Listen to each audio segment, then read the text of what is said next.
Morning, Deed Grabbers. It's Tuesday, time for this week's Goat Talk. Today, we're talking about how we close our own real estate deals, self-closings, kitchen table closings, whatever it is you want to call them.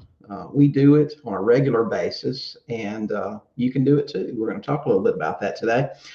So grab your real estate investing friends, anybody that you think may be interested in this, and join us. We'll be back in 45 seconds.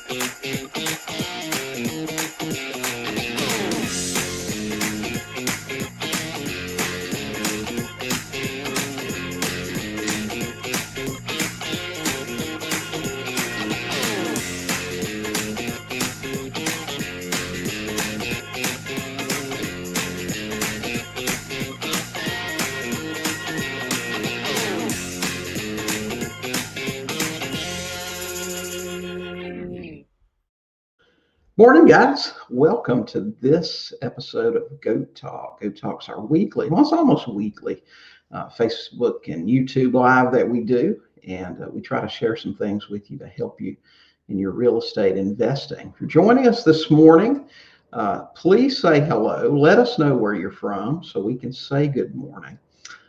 We're actually going to talk today about self-closing your real estate deals, particularly creative finance or sub-twos.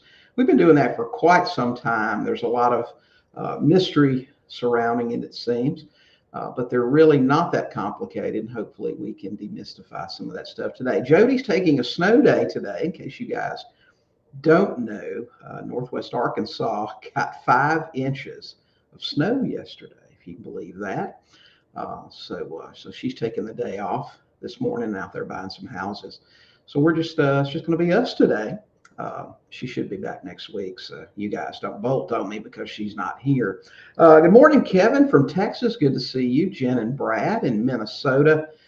We had some friends send us some pictures yesterday from Wisconsin, bragging about how they don't have snow and we do. So yeah, that's cool.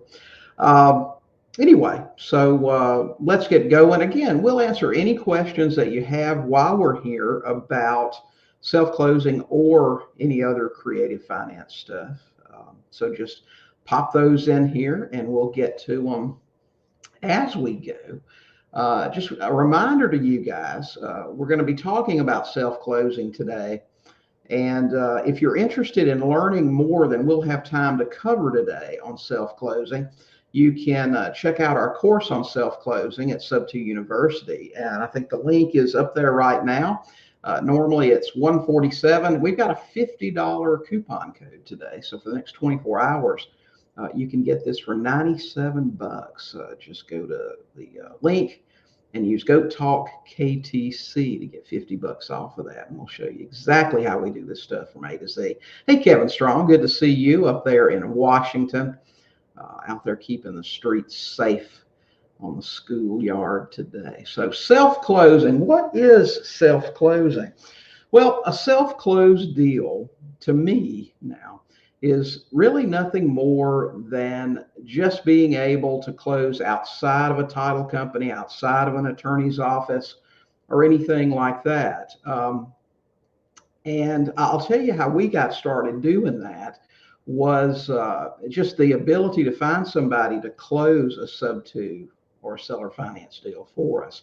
That can be a challenge, especially nowadays when title companies and attorneys like to tell you how things are going to be, even if it's not a question of the law. It's their policy. It's the way they like to do things. And I'll give you an example of just crazy from, in my opinion, from a title company's perspective.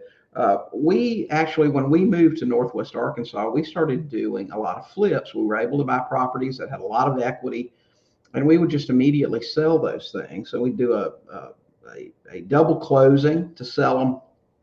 We actually had a title company tell us that their policy was that you cannot sell a house for more than 50% more than you pay for it. In other words, if I buy a house for $50,000, I can't sell it for more than $75,000, 50% more than my purchase price for 90 days. And I asked them what law there was, what statute there is in Arkansas that prevents you from doing that. Of course, they can't provide it, but it turns out that that's just their policy. So one deal that we did here, you guys may have heard me talk about before, was a house that we bought for $40,000. And we actually listed that house for sale and had multiple offers on it. We had competitive bidding. And we wound up selling that house for, if I recall, about $149, and did a double closing and netted almost $100,000. Now, if we'd gone with that title company that told me their policy, that wouldn't have been possible because of the 50% markup. So these guys, they have a lot of weird policies. You'll run into that a lot, especially sub 2, where people aren't always familiar. We've heard everything from we can't close those at all to we can't close those with any FHA or VA loans, to they're illegal, we just won't do them. And that's really what got us started doing a self-closing. So a self-closing, a kitchen table closing, whatever you want to call it, is really nothing more to us than just a closing outside of a title company or an attorney's office. That's really what it is. Hey, Matt, good to see you this morning. So why is the ability to do a self-closing an important skill for investors? Well, I always like to say, if you are an elite investor, if you do more than just plain vanilla stuff, maybe you're a rehabber, a wholesaler, if you get outside of the box, it's an important skill for the reasons that we just talked about. Let's say that you have someone that calls you up today and the foreclosure's in 2 days, and you don't have a title company that will do a sub 2 deal for you. They're ready to give you the keys. All that has to happen is that you have to make up the back payments. They've already moved out of the house. It's really a slam dunk, and you can't get this thing closed. How are you going to do it? The ability to be able to do a self-close is where that's going to come into play. Again, I don't want anyone here to think doing a self-close is purely a money-saving thing that you want to do. That's just not the case. It's not about saving money. I mean, literally, I've had attorneys that would do closings for me for, $600. It's not about that.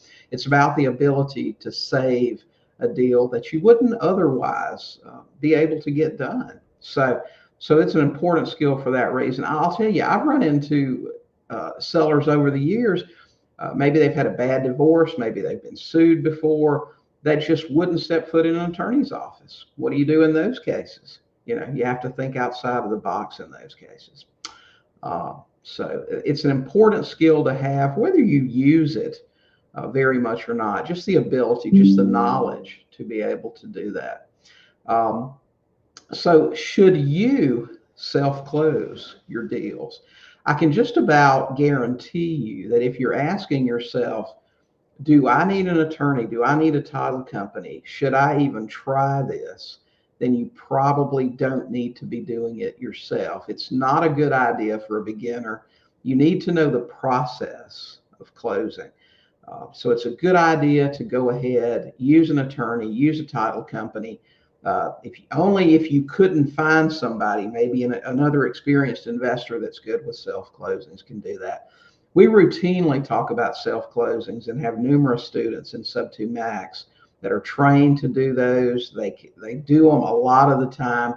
It's something that's really simple once you understand the process. But if you're new, try your best to find a title company. Try to find an attorney that'll self-close those deals for you. I think Brooke had a comment here. I would love to make it to the closing process. I'm doing all the things, just haven't found the right deal yet. Learning so much along the way. Going to need this soon, though. Yes, Brooke, absolutely. And Brooke is a Sub 2 Max student, and we'll step you through that process. We've done it many, many times, so thanks for being here today. Okay, so the next question that we've got here is self-closing legal. And what we did, we put together a bunch of questions here that we get a lot of the time. Is self-closing legal? And you will hear people, generally attorneys or title companies, that will say it's not legal to do this. You can't do it. I heard one really well-known investor say one time that self-closing keeps a deal from being an arm's length transaction. Self-closing a deal doesn't have anything to do with something being an arm's length transaction, which commonly that refers to a special deal with family members or out of the ordinary sort of thing. It doesn't have anything to do with it being self-closed, whether it's an arm's length transaction.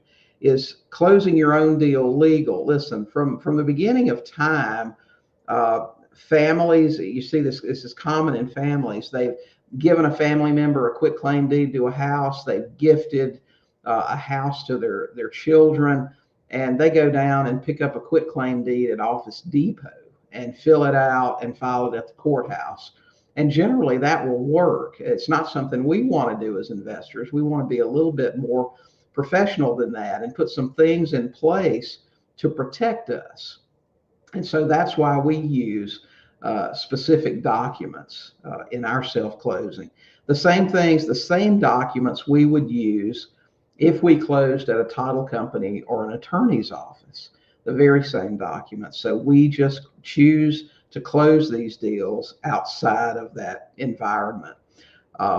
Generally, if you have someone tell you something's not legal, if it's an attorney or a title company, you have to ask yourself the question, why do they claim it's not legal? Well, obviously they want to do the closings. Many times you can just follow the money if someone tells you that you can't do something. There's nothing illegal about self-closing your own deal at all. So any state in the United States, you can self-close your deal. You can absolutely do it. It's just really important to understand what deed is used in your state. There are variations between a warranty deed, grant deeds, other types of deeds. You need to understand the differences in deeds. Matt had a statement here, are quitclaim deeds not very strong?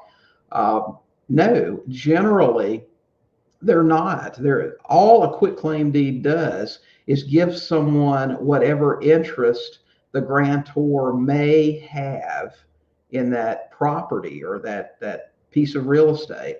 It's not guaranteeing they've got any interest. Matt, I can give you a quitclaim deed, to the White House. It doesn't mean that I have any interest. It just means if I have an interest, I'm giving it to you. You always want to get the strongest deed possible. And in most states, that's going to be a warranty deed.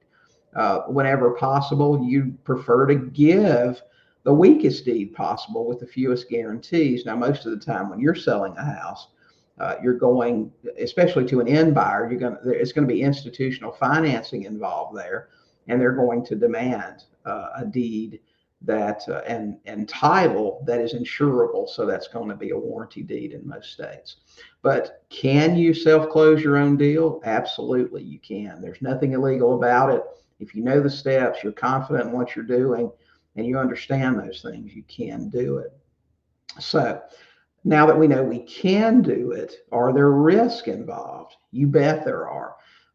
Maybe you don't understand. The first sub-2 deal I ever did, I did the biggest mistake you can ever make, and that's to use forms straight out of a course. And I had a great teacher, but I didn't follow his instruction. I didn't immediately take my forms to a local attorney to have them looked at. If I had, I would have known that I can't use a deed specific to Colorado and Georgia. Okay. A lot of times the deeds are different in what they require, witnesses, notary acknowledgments, and that sort of thing. Well, what did I do? I took the deed straight out of the course, and that's what I had done. Okay. And I was under a tight timeline. I just had it done. I did a self-closing, and I did it wrong. Now, fortunately, I had an attorney who knew how to straighten things out. So we got that taken care of. You should never do that. I don't care whose course you buy. And there are a lot of people that teach sub-2. Some people are better than others. Some people claim they have the best documents in the world. That may be the case. I don't know.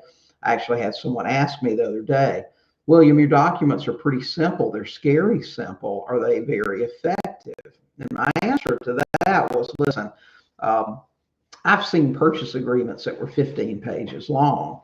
That's confusing to a seller. Many times they think if you've got this much to say, there's a problem. And so our documents are very simple. I've been doing this for a really long time. I've never found myself in court over my documents. I'll tell you this too. Their documents are important, that they have the important things in there. But do you believe that some of the biggest guys in the world that find themselves in court, that have teams of lawyers, they probably have some pretty tight documents? Still, they find themselves in court. There are many things other than documents that will wind you up, that will, where you'll find yourself in trouble. There are other factors involved too. Number one is I found is how you treat people that you deal with, how you treat your sellers, how you treat your buyers. I see this in groups all the time. I've got a seller, they were in foreclosure. We signed a contract. Now they're trying to back out of the contract. They found a way to keep their house, but we have a valid contract. What should I do? And I see over and over people say, you need to record a memorandum. You need to sue for specific performance. You need to do this. You need to do that. I'm telling you, having been in this business for a really long time and dealing with people in trouble, we like to say as investors that our job is to help people. In fact, when we approach people in foreclosure, that's our first go-to. How can we serve you? How can we help you? If we can help them keep their house, we will. And that's our first goal out of the gate. And we've helped a lot of people stay in their houses. If they don't want to keep their house, if they want to sell, if they can't keep their house, we're there to try to stop the foreclosure process, buy their house if that's the best thing to do. But we always first approach them with a heart to help. Now, again, it goes back to how you treat people. But these guys that have teams of lawyers, they have airtight contracts, they still find themselves being sued. Why do you think that is? How you treat people and having a huge target on your back for the appearance of having a lot of money. And most asset protection courses, in fact, the first one I ever took, said that the first asset protection step you can take is not to be really flashy. You know, I love New Orleans. Jody and I married there. I've traveled there many times over the course of my life. And one of the reasons I love New Orleans so much is, of course, I love French and Spanish architecture. I love that period in time, the 14, 15, 1600s. But one of the things, if you've ever been to New Orleans, you'll notice, especially in the French Quarter, you'll see that the houses on the outside look very plain. It's only when you look through the gates that you see these elaborate courtyards. Those people, they kept their wealth to themselves. They were private about it. They didn't appear flashy or that they had a lot of money. And there's a reason for that. When you go out and you buy these fancy cars and you live this super ornate lifestyle, it really paints a target on you. People don't sue broke people because there's no gain in it. That's one of the reasons I love New Orleans, for that reason. Just that you know, people haven't changed over the years. Times change. People don't change much. There's still a lot of envy. There's a lot of jealousy. There's a lot of scarcity mentality. There's a lot of, if you have it, I want some of it, whether I worked for it or not. And all of these things matter. Documents are important, but there's also more to it than that. How you treat people that you deal with and the kind of lifestyle that you live. Okay, so just remember those things. There are risks involved in self-closing. Knowing how to fill out a deed properly. One of the biggest mistakes that you can make, that I found, is not making sure you use the proper deed and that the legal description isn't correct. So you want to really make sure that you're doing that. Also, another risk, I see this question a lot. Do I need a title search? Absolutely, you do. We never buy anything without a title search. Most of the time, you're not going to need a full, go back to the beginning of time title search. Our typical seller has an institutional loan with US Bank, Bank of America, uh, or something like that. And because of that, they have a title search. I can guarantee you they have title insurance from the day that the seller purchased it back. We're mainly interested in what's happened on that property from the day that our seller bought it. What's happened coming forward? Are there liens? Are there judgments? Have there been quitclaim deeds or any funny business along the way? And for most title companies or attorneys, that's called a current owners and encumbrances report. And that's really all that you need. A lot of title companies will do this for you for a very low cost. When we were in Colorado, I think Jody's title company would do them for $5. The title company that we use right now doesn't charge us at all for a full title search because we close our deals, our regular deals with them. So find a title company, always get a title search. If you feel like you need to do any inspections on the property, you'd want to do those. If the property's in good shape, then you're probably okay. But the main two risks are going to be verifying good title and making sure that the deed is prepared properly. So those are the two main things. If you guys have any questions about this, go ahead. Of course, this is going to be up as a recording, so you can watch it later. But if you have any questions about this along the way, go ahead and let us have those. We'll answer them when we wrap things up here. Okay, so finally, what are the steps to a self-closed sub-2 deal? For us, they're not any different than if a title company we're doing the closing. Of course, you'll meet with your seller. You'll get your standard documents. For us, that's going to be a sales agreement, an authorization to release, and a couple of disclosures. We're going to have our seller sign a standard seller's disclosure that talks about the condition of the property. We're also going to get an acknowledgement from them that they understand what we're doing with regard to the taking over payments. We're not going to do a cash sale. The payments will be made by us moving forward, and the loan will stay on the property. So that's what we get at our initial meeting. Once that's taken care of, we're going to open title with, and I say open title, we're going to order a title report with our title company so they can get that back to us. We're also going to use our authorization to verify the information on the loan. We've gathered any statements that the seller had, any paperwork from when they bought the house. We're also going to verify that information with the mortgage company. Now, if they're in a foreclosure, that may require going through the foreclosure attorney. Typically, we found that we can get these figures from the lender. They will contact them with our authorization and find out what the reinstatement figures are and also what the loan balance is. If they're not in foreclosure, it's really pretty easy. It's just verifying that the payments are current and that what their loan balance is. So we'll get that information. If the house needs work or we feel like for any reason that we may need an inspection, now's the time to get that done.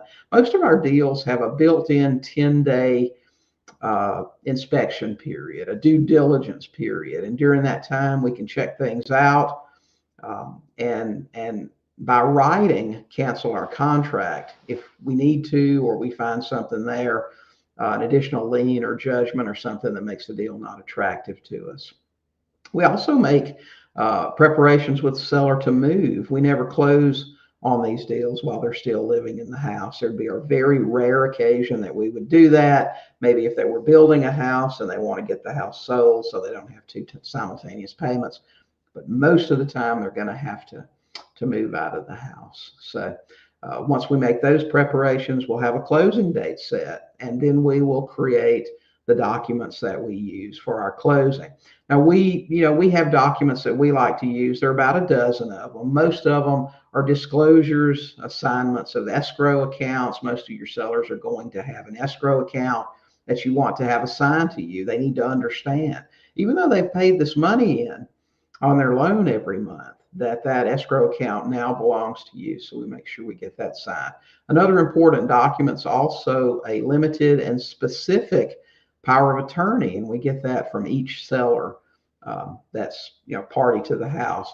Now we get this for specific reasons. Anytime something comes up with that house, whether it's change of insurance, whether it's any repairs that need to be made, correspondence with the bank, that's really important. Any correspondence on anything with that house, you want something that gives you the right to open that correspondence addressed to your seller and to actually correspond for them on taking care of anything that needs to be done.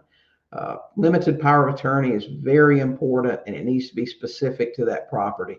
We even joke with them sometimes about a power of attorney. Say, listen, I can't use this to have you committed or anything like that. It's just related to things on the house. Once all of our documents are prepared, we need to meet with a notary, and that's typically for us done at a bank. The seller has a bank somewhere that they use. We have local bank accounts. We can walk in anytime, ask for a notary, sit down in an office, or use their conference room and get all of those documents signed. It really looks a lot like a regular closing in a title company or with an attorney. The notary's sitting there. We explain what each document is. The seller signs it. The notary notarizes things. We also get our trust agreements and everything else. We use a trust. We get all of those notarized at the time. And we always video our closings. We tell the seller that we video just to be absolutely certain that we've covered everything we need to cover. If you want to use the standard that you hear on every phone call you make to any business today, this call may be recorded for quality control purposes. You can tell them that if you like. We never had a seller say no to it. They're okay with it. And then we also get a video testimonial from our seller. We usually do that in front of the house. So that's really what we do to self-close. Once that's taken care of, all you have to do is go to the county courthouse, record your deed, and the house is yours.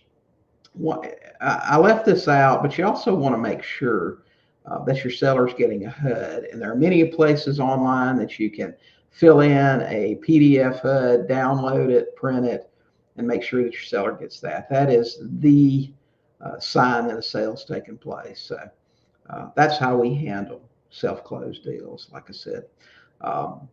We got a couple of questions here. Brooke said, is a kitchen table close only appropriate for sub-2 deals? No, Brooke, you can close a cash deal. I've actually closed cash deals before that had to be done in a tight timeline. You have a seller that calls you and says, listen, I'm here in town. I'm going to be here for 2 days. I want to get this house closed. You can't fit in a closing date, but you know how to run title. I've gone to the courthouse myself, looked at title, made sure things were good, and closed. It's typically not going to be a problem to get something closed for cash with an attorney. They're generally not going to give you any trouble for that. Like I said, this got started during periods of time when we couldn't find a title company or an attorney that would do a close for us for whatever reason. So we needed to do something really quickly. Now, maybe it was a tight time. Maybe we had an attorney or title company that would do it, but the auction was tomorrow and we needed to really get stuff done fast and we just couldn't get in there for a closing date. So can you do it for other stuff? Yeah. That's hardly ever the case for us though. Okay. So Matt had a question. Can we copy a deed from the county website? What you can do, Matt, is you can go to the county website, find out what kind of deed is typically used. Look for a house, maybe your house that you bought, Bank of America financed it. Just look up take your closing. You can look it up on the county website, or you can just open up your closing paperwork package. The deed's probably right there. And it'll tell you, whatever Bank of America or a lending institution required is probably going to be the standard around there. And then you can also get a copy of your seller's deed, either in their closing paperwork or on the county website, and use that legal description. That'll help you. So I think Brooke had another question that came up this week. If there are 2 owners on the loan, one gives the other POA, do we still need both people to sign, or is a POA sufficient? I'll tell you, Brooke, and that might differ between what attorney that you talk to, but here's my problem with that. There are two owners. One owner gave another a POA, but that owner can't give you a power of attorney for that other person. They can't use their power of attorney to give you one, I don't believe. So I'm going to say both people need to sign. And I don't know your specific details, but that would be my take on it. That you're going to need both people to sign on that thing. That's what I would require. And I guess part of it may matter how much you've got in the deal, but I would still prefer for both owners to sign. I don't know. Maybe you can tell me more about that later. There's some reason that other owner isn't accessible. I think if this is the case I'm thinking about, it's because one person's incarcerated, and that's not a stop to you to get that signature. I'm telling you,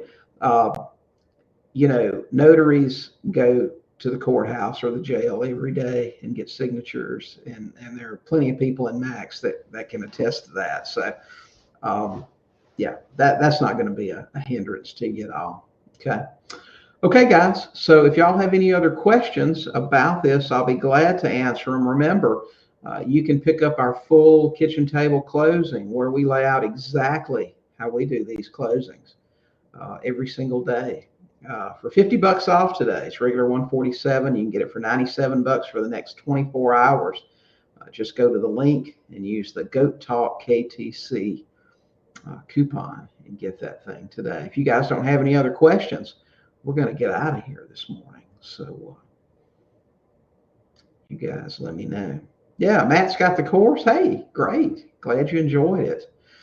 All right. So I hope that helps. Remember, self-closings aren't for everyone. If you're really nervous about getting things just right, and you have an attorney or title company that'll do these for you with no question. When we first got to Northwest Arkansas, we found who we thought was the most open-minded, I don't know, out-of-the-box thinker around here. And I decided, listen, we're just going to close with an attorney. We're going to do things a little bit differently now. We're going to try to be more hands-off on that sort of thing. And I'm telling you, he totally screwed up the two that he did for me. It was a big problem. So we decided, you know what, it's just best to go ahead. Now we've got a law firm now that'll do stuff for us in Little Rock, but that's a little bit challenging. The documents all have to be sent up here, and we've tried it with that, but they do it, but man, you can tell these guys up here, they just hate to do anything like that. So sometimes it's just simpler to do it yourself. So we take care of it that way. Thanks, Brad and Jen. You guys have a great day too. Okay, if you guys don't have any other questions, we're going to get out of here today. We appreciate you joining us. Hey, if you'd enjoy this, if you enjoy Goat Talk, if you enjoy the topics that we cover, subscribe to our channel. We'd love to have you. Sub2tv.com. Let's see. Matt did have a question. How much does it cost to have someone close the deal? Matt, if you've got a title company that charges you for title work, that is going to be probably your biggest expense. And otherwise, a notary typically to close a deal for us at our bank, it doesn't cost us a dime. If you have to use a mobile notary, you're typically looking at $50 to $100, and they'll come to the seller's house if you want them to. But we generally just go to we ask the seller, do you guys have a bank that you use? And if they say no, then we'll say, okay, we'll go to ours. And that's what we do. So typical closing cost on a deal for us is going to be, $100 or less. It may be $300 if your title company charges you for title. But don't think just because you're self-closing or just because you're doing a sub-2 that you don't need a title search, because you absolutely do. You always get a title search. Know what you're buying, because sellers routinely forget about second mortgages. They forget about judgments. Sometimes they didn't even know about it. They didn't know somebody sued them, or they just got the summons to appear in court in the mail and they didn't go. So they're not aware. You assume that they're not aware. They may be well aware and just don't tell you. All kinds of stuff happens. But if you do a title search, you're going to know what you're getting. And sometimes things will slip up on you anyway. We bought a house last year here, and I always tell people this: when someone's in foreclosure, there's other stuff they're not paying. They might not be making their car payment. They're probably not paying their credit cards. People stop paying their house last usually. But we got a house under contract and moved along to closing, and we always check it right before we close.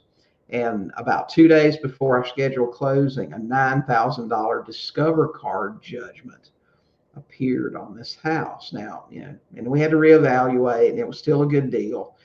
But you don't have to pay those judgments. Remember that. If you can still buy a house that's got judgments galore, IRS liens, and all kinds of stuff. You can always negotiate that stuff later. And always know in your state, how long does judgment last? Because most people don't renew those. Most judgments in a state will last for 7 to 10 years, some less, some more. And a lot of states allow them to renew that for an additional term, but it's rarely ever done. Car loans, repos, credit cards, their standard mode of operation is to, when a court case, the person doesn't show up, there's a default judgment to the creditor, and their attorney just goes and records that judgment, and they hope for the best. They hope somebody tries to buy a house or some situation comes up where they have to pay that off. But many, many times it'll expire at the end of the term and they just don't renew it. So you can always hope it falls off. If your plan is to hold that house forever and it be a rental, then you don't have to worry about it. You probably don't have to pay it. If it goes on a few years, you can always call them and negotiate a payoff for pennies on the dollar.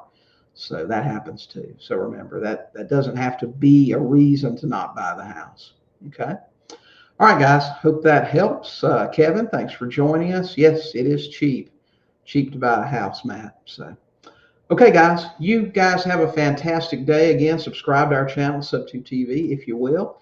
Go check out the kitchen table closing course. It'll teach you how to do it step by step, a lot more detail than what we talked about today. So, guys, until next week, get out there, talk to some sellers, buy some houses. We'll see you next time.